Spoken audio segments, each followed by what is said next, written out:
প্রিয় ভাইরা আমার, ফেরাউনের স্ত্রী, যদিও ফেরাউনের ঘরে তার সংসার হয়েছে, বিয়ে শাদী হয়েছে, কিন্তু ওই ফেরাউনের দ্বীনের উপরে এই আসিয়া কখনো ঈমান আনে নাই। এই ফেরাউনের স্ত্রী আসিয়া, সে ছিল একজন মুসলমান। তিনি ছিলেন ইউসুফ আলাইহিস সালামের ধর্মের অনুসারী একজন মুসলমান। ফেরাউনের ঘরে থাকার পরেও তিনি কখনো ঈমান হারা হয় নাই। সুবহানাল্লাহ কইবেন না? সুবহানাল্লাহ। কত সুন্দর কথা, একটু সবাই ঘুমাইবেন, কথা বলেন। ফেরাউনের স্ত্রী ফেরাউনের ঘরে থাকার পরেও একেবারে আল্লাহর খোদার বিদ্রোহীর ভিতরে থাকার পরেও সে ঈমান হারা হয় নাই। কারণ যারা মুসলমান, যারা ঈমানদার, তারা কখনো ঈমানকে বিক্রি করে দিতে পারে না।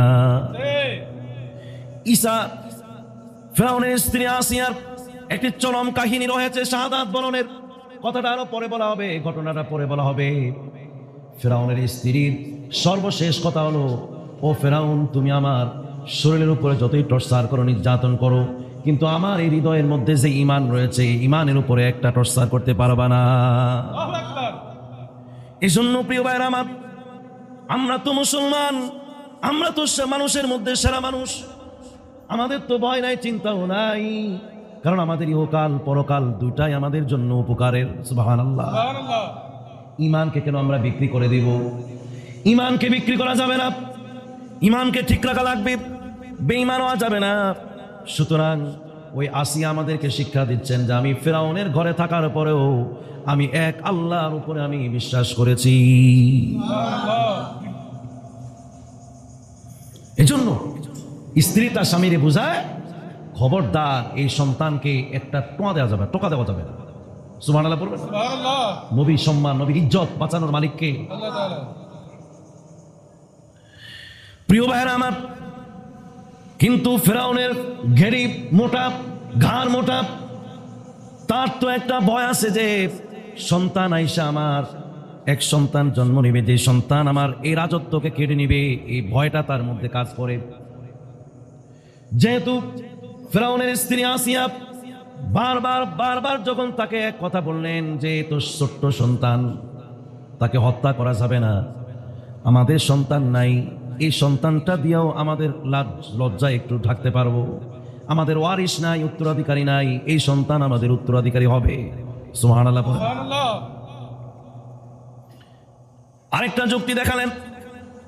রাজ দরবারের এক দাসী যখন সন্তানটাকে, সিন্দুকটাকে ধরতে যায়, প্রথমে গিয়েছিলেন ফেরাউন, কিন্তু ফেরাউন সিন্দুক ধরতে গিয়া এই সন্তান ফেরাউনের কোলের মধ্যে আসে না।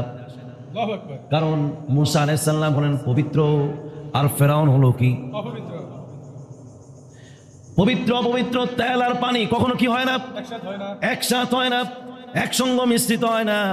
যদিও একসাথে থাকে, তারপরেও পবিত্র অপবিত্রতার সাথে মিলবে না। এই জন্য ভাইরা, আমাদের ঈমান হলো পবিত্র, এর মধ্যে অপবিত্র কিছু ঢুকাইতে নাই।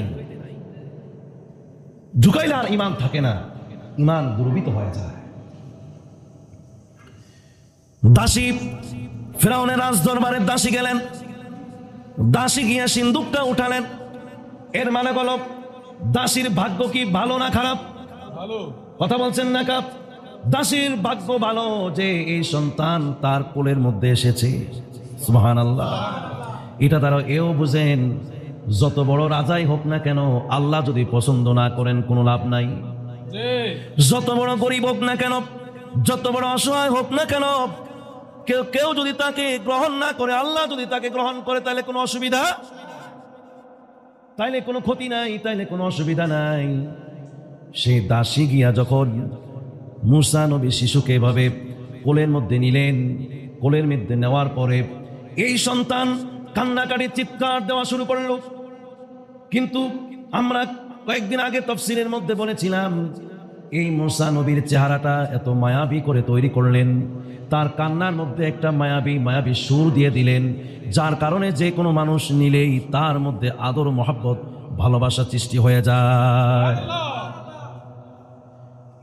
এই দাসী কোলের মধ্যে নেওয়ার পরে এই দাসীর মহব্বত এই শিশুর প্রতি এত বেশি জন্মা গেল, এই শিশুর মুখের লালা, এমনকি গায়ের মধ্যে যে সর্দি কাশির যে লালাগুলি পড়ে আছে, এই লালাগুলি দাসীর চেহারার মধ্যে আর তার দেহের মধ্যে সব জায়গায় লেগে গিয়েছে।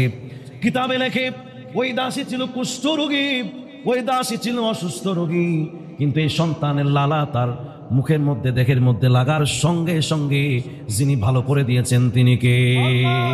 নারে তাকবীর।